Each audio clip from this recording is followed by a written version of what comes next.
अस्सलामुअलैकुम। Asia 41 news के साथ मैं हूं आपकी मेजबान अमना अब्बास। खबर शामिल करते हैं जाफराबाद से।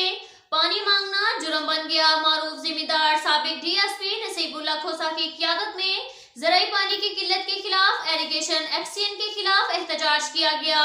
गुज़िश्ता रोज महकमा एरीगेशन की मदीयत पर मारूफ जिम्मेदार नसीबुल्लाह खोसा और उनके साथियों के खिलाफ मीर हसन थाना में FIR दर्ज की गई।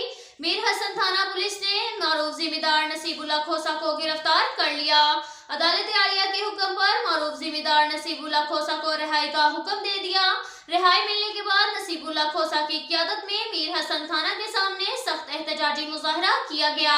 इस मौका पर मीर नसीबुल्लाह खोसा, साबिक अटार्नी मीर सनाउल्लाह खोसा, मीर हामिद खान खोसा, मंजूर अहमद भुगटी, नेशनल पार्टी के रहनुमाओं समेत अब्दुल रसूल बलोच, M नवाज बलोच और दीगर ने मीडिया से गुफ्तगू करते हुए कहा, नाअहल एरीगेशन एक्सचेंज ने बिला जवाज हमारे ऊपर झूठा मुकदमा दर्ज किया। पानी हमारा हक है, जो कि एरीगेशन अमला करप्शन करके पानी बैरून को फरोख्त कर रहा है। पानी मांगना जुर्म बन गया है, हम ये जुर्म बार बार करते हैं। रहनुमाओं ने कहा, टेल के तमाम नहरों में पानी का नामो निशान तक नहीं है।